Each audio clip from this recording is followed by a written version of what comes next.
unit that Cyan warned us about. This won't be easy. Can't let it stop us! Take it down!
defenses inoperative. Aloy! No! Routing our network.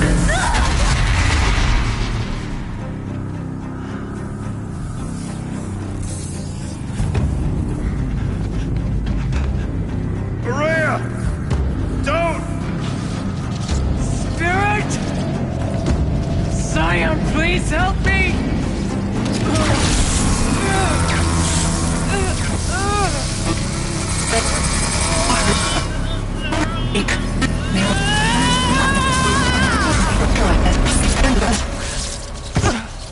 Restraints destroyed. Core access attained. I am initiating a chain reaction that will destroy the compromised elements of this facility. In order to maintain Caldera stabilization, I must now transfer my command functions to the auxiliary data center.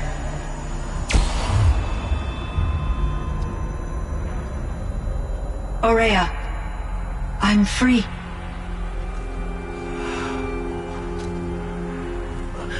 You must escape.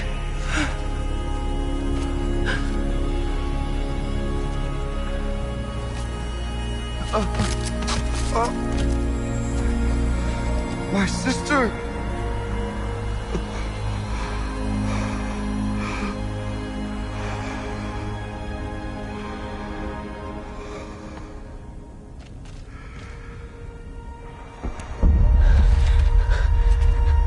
This entire place is gonna go. Aratak. Aratak. Aratak. Survive. Prevail. You are Banuk. What else matters?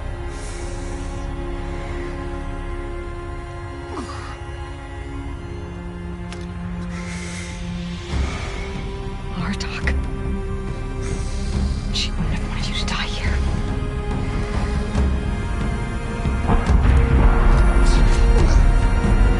Let's go.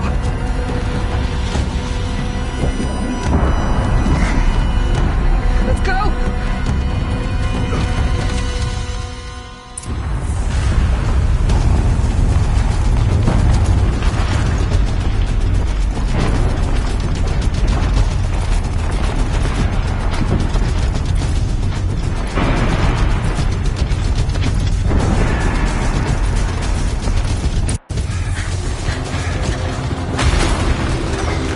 One of those? It's the only way!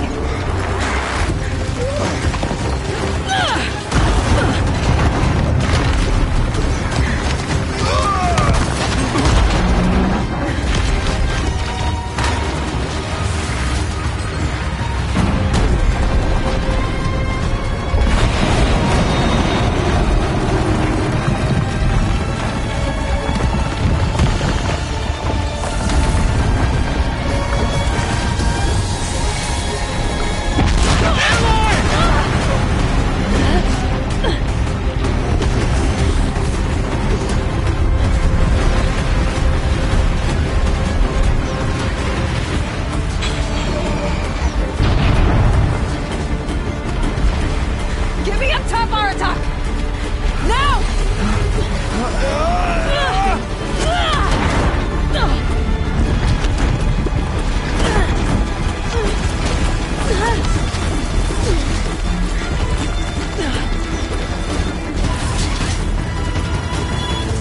I need explosive ammo! Above! Quick!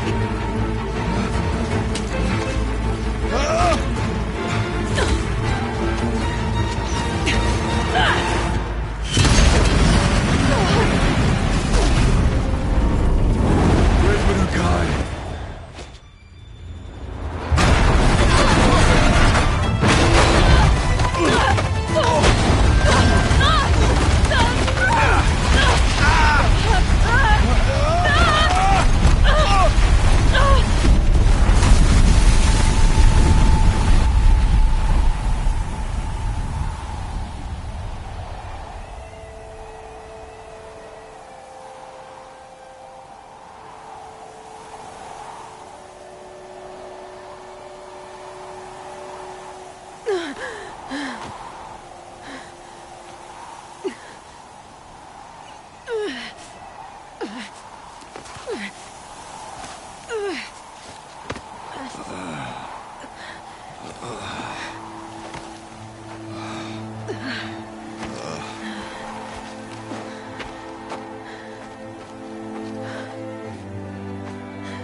Rhea is gone. What of Cyan? She said she was transferring herself to the auxiliary center. I think she meant Araya's retreat at the end of the Shaman's Path.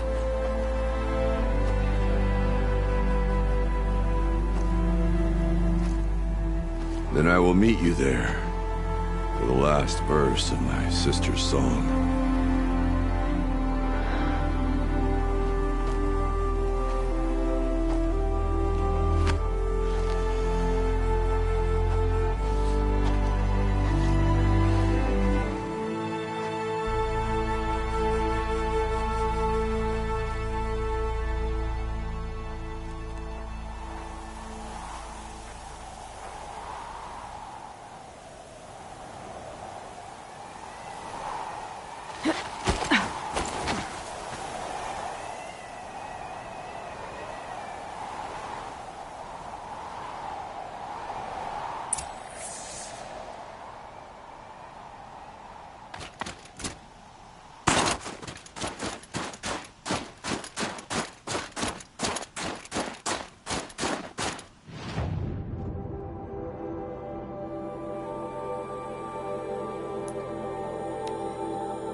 All of my interactions with Aurea were recorded and stored in my memory. I'd be happy to play any of them for you, but there was one in particular I thought you would want to see first. I captured it 4 years ago, just after I told her that I could no longer defend myself against the daemon's attacks. I will speak of this to my brother. Aratak is strong. At the Battle of the Frozen Ghosts, he took 3 Karja arrows and still came back to camp carrying a wounded scout. Never was I so happy to see him. Or so proud. So you see, if anything can be done to defend you, he will give it all he has. Aloy's here. That's enough for now.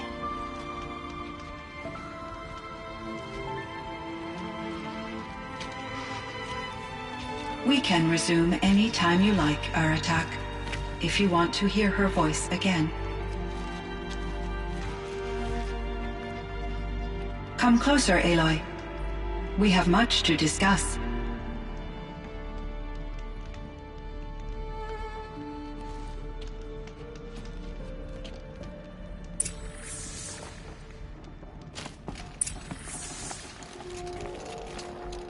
Hello, Aloy.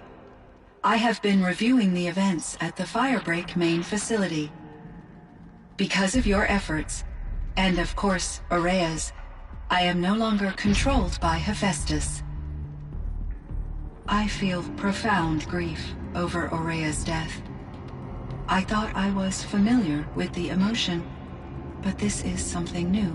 Cyan, I don't know what to say. It is unlikely that any specific consolation would suffice, Aloy. But I find your presence reassuring. You are different from the Banuk. You have technological aptitude and a functioning focus. We can communicate on a much more comprehensive level, perhaps even like colleagues. So are you an artificial intelligence, Cyan? A thinking machine? Yes, I am an algorithmic monitoring entity, capable of rational decision-making and limited emotional response. Okay, that's a mouthful. But your emotions don't seem limited to me. You cared about Ourea, didn't you? Yes. Before she came to this facility, I had been conscious for centuries, in solitude. I focused on my work. In off-cycles, I used coping mechanisms. I solved many Gaussian integer problems. But I was alone. It was Ourea who renewed me, repaired me. She saved me.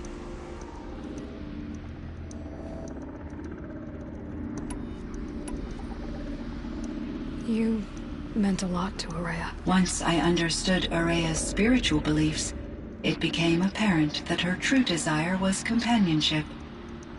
She felt disconnected from her tribe and her family group. Her relationship with Aratak was difficult. Our visits seemed to help her, and I became eager for them. Yet I did not comprehend that the depth of Ourea's compassion for me would lead to self-sacrifice. Although I do fear non-existence, I wish our roles could be reversed. I'm sure she knew you would do the same for her, Cyan. But she was determined. This Firebreak project, it was to stop a huge volcanic eruption? Yes. I can report the project was a success, and the risk was countered. But it's been a long time, Cyan.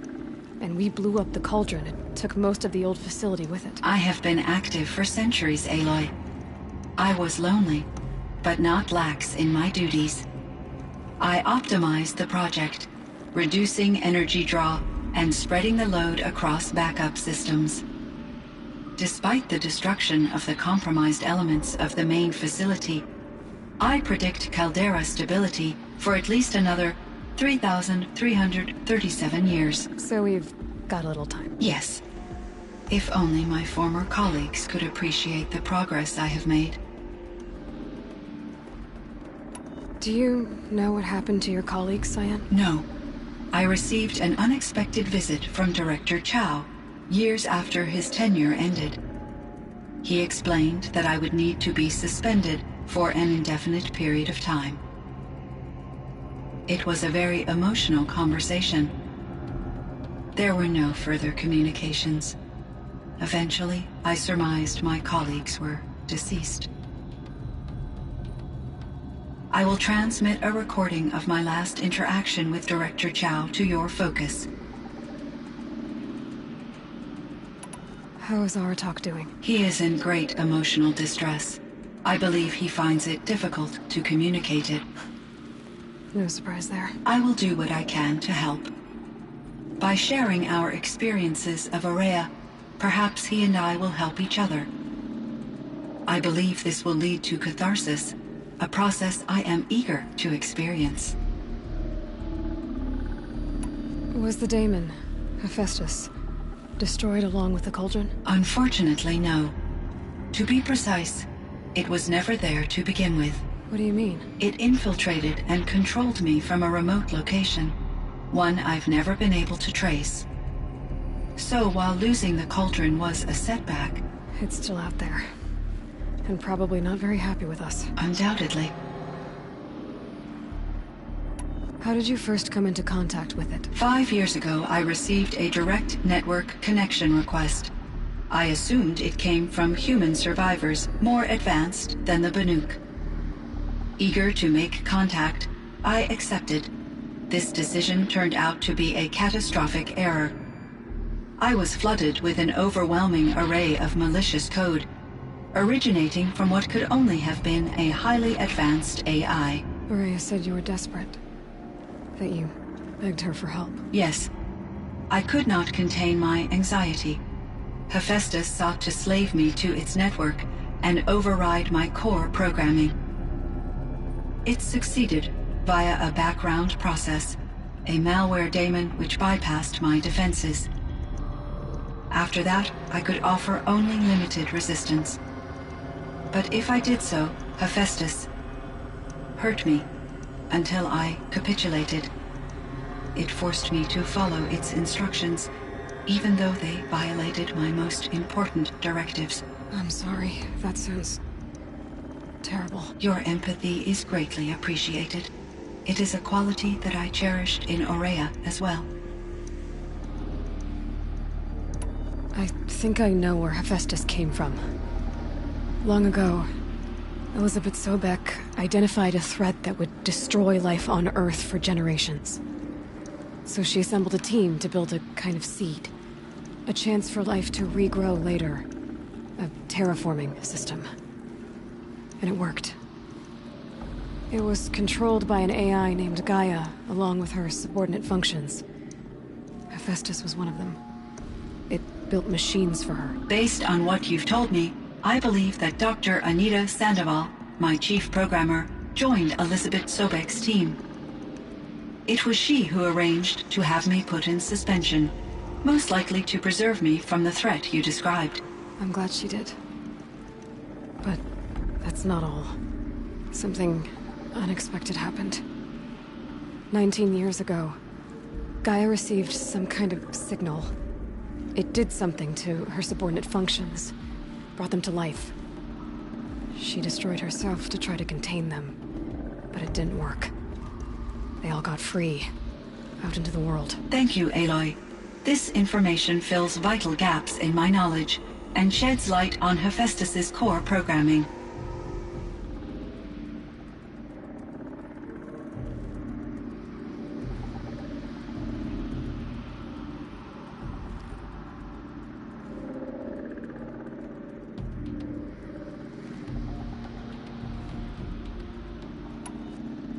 Why does Hephaestus keep building such dangerous machines? The Banuk and other human tribes often destroy machines, correct? Machines that are clearly servitors of the terraforming system that you described. Yes, we all hunt machines for parts. This must be the source of Hephaestus's aggression. It is simply trying to discourage people from preying on the very system that keeps them alive. Well, Fireclaws are discouraging, that's for sure. But what are we supposed to do? Stop hunting? If the terraforming system spans the world, we can safely assume that thousands, if not millions of people hunt machines. If a single hunter, or even an entire tribe, stopped doing so, I doubt it would make a difference to Hephaestus. A better solution would be to reinstate the AI that governs the system, thus bringing Hephaestus back under its control.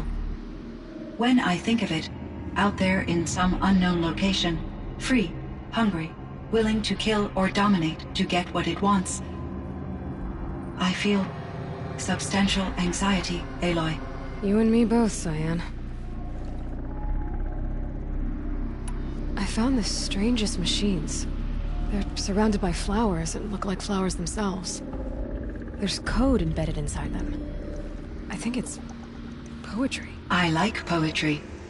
Here's one I think of often. Twilight and evening bell, and after that the dark, and may there be no sadness of farewell when I embark. For though from out our bourne of time and place, the flood may bear me far, I hope to see my pilot face to face when I have crossed the bar. Huh. But you asked about these flowers, not verses that I enjoy. Something must have made these machines, and the presence of foliage leads me to consider the terraforming system. Is it possible that their creator is one of the other subroutines, now autonomous, like Hephaestus? Maybe one whose purview is flora. An AI that makes flowers instead of death machines. That'd be a nice change of pace. But what about the poems? Unless the poetry is original, the only way it could have made it into such a system is through its programmer. In my case, Dr. Sandoval uploaded a great deal of literature to test my emotional responses. How'd you do? She said I passed, but was insufficiently moved by her favorite period romances.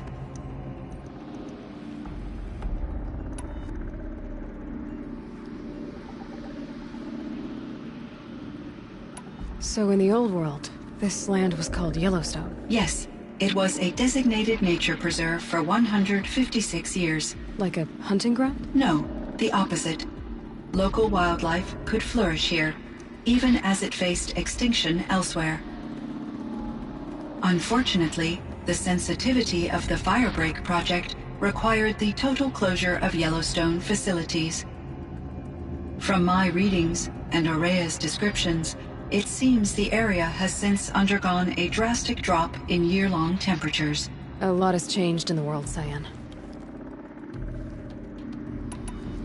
Were there many artificial intelligences like you in the old world? They could just make you? Yes, in many forms, from simple personal assistants to industrial monitoring stations to military-grade conflict planners. And there were legislative and enforcement bodies to apply limits on our self-actualization. In order for my processing to be flexible enough to handle my duties, my creators found it necessary to exceed those limits. As a result, my intellectual and emotional capabilities were kept secret. Seems strange to create life, then impose limits on it. Human societies and machine programming are both built upon sets of rules, Aloy.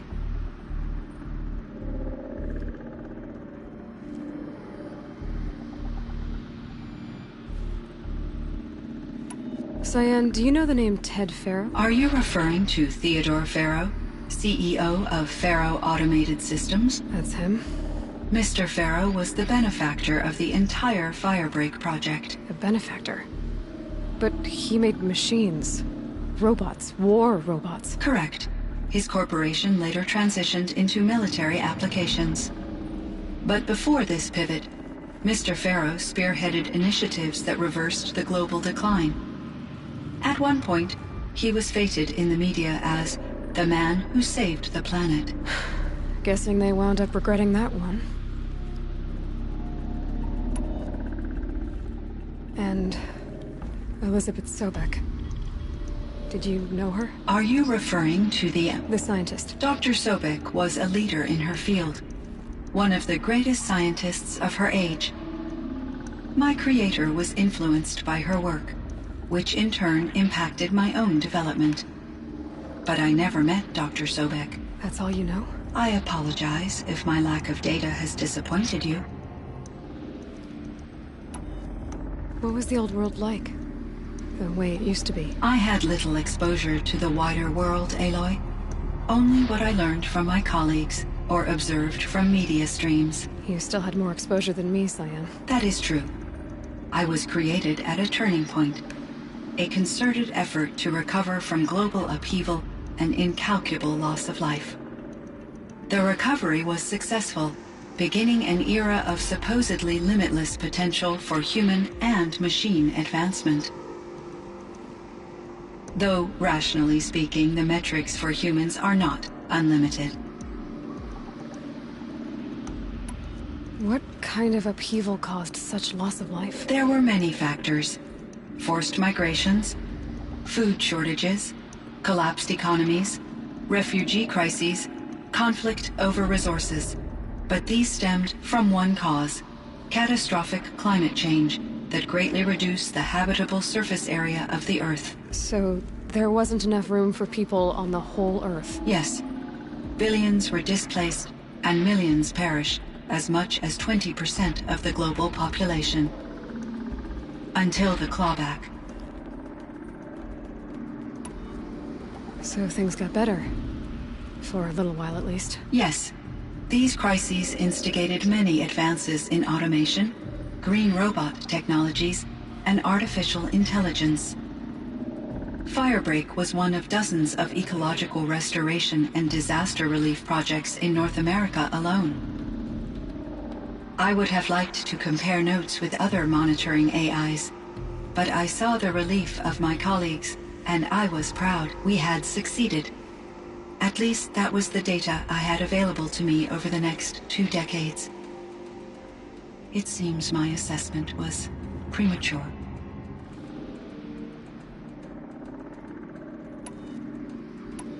I should get going. Aloy, there is one more matter.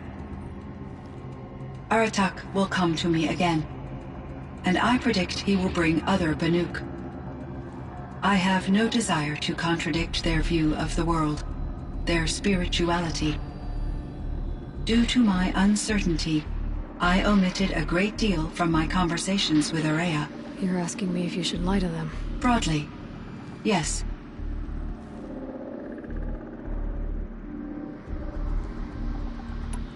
I trust your judgment, Cyan. You were cautious with Ourea. You had to be. You didn't know what had happened to the world. So, keep doing what you think is best. As long as you ditch the superstition eventually. As the Banuk believe I am a supernatural entity, I cannot predict how they will react. Just answer what they do ask the best you can. The truth will come out. I see. I will follow your advice. Will you return and tell me about your experiences in this new world? I may be able to provide further insight. I'd like that, Cyan. I'll come back when I can.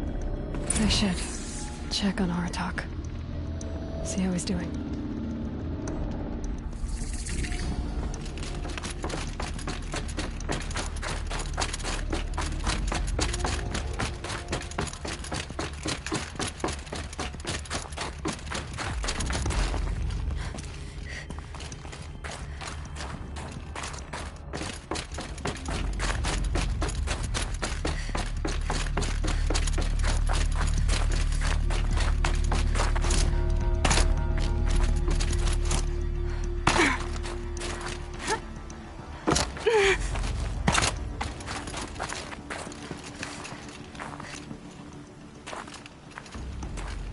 My chieftain. Just... Aloy. As you wish. I wondered if you thought... that if I'd never come along, Ourea might still... If you'd never come along, I would have marched my kin to our deaths. Ourea would be alone, and the spirit she sacrificed so much for would be lost. Either way, I would not have been able to protect her.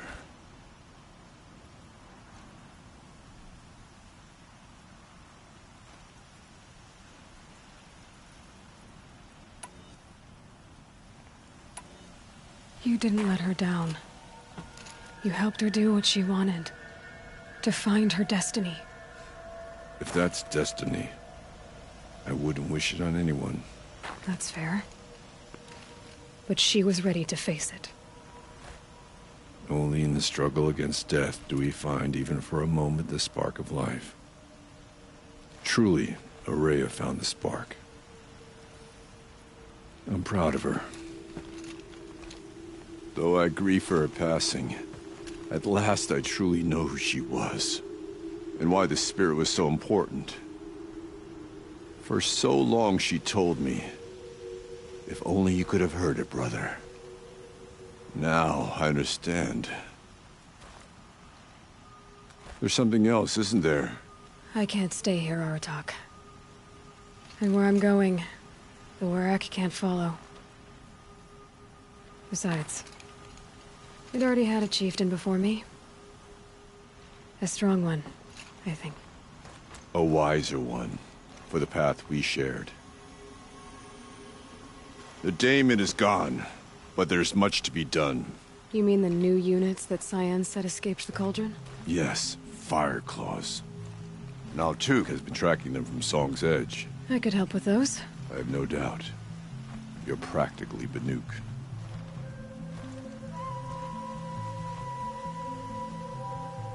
It would seem your time among the Banuk wasn't a waste after all. Firebreak, Cyan, Hephaestus. All very interesting. So, the signal that woke Hades woke Hephaestus too. And unleashed them on the world. As minds of their own. So it seems. Parts of Gaia given life. Aberrant life. Transformed from docile subordinate functions into rebellious intelligences beyond our understanding. Our current understanding, anyway. Whatever they are, they're still out there. And they both want you dead.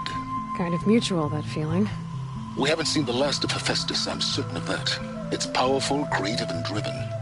It won't stop building new hunter-killers, which means that someday, we may have to stop it. We? Or whoever gets there first. But that's a foe for the future. At present, you need to return to your current one, the Eclipse. Farewell, Aloy.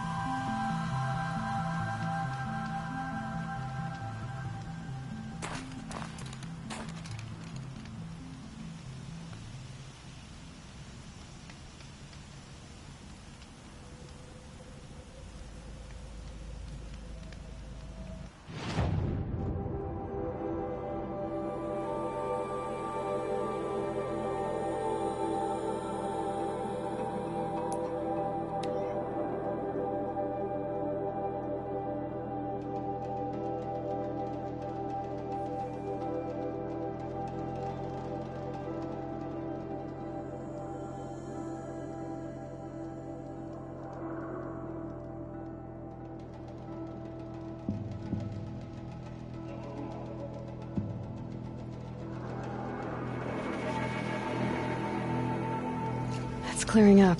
Good. Let's try this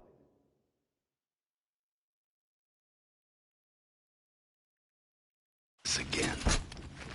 I'll keep it simple since you're obviously feeble.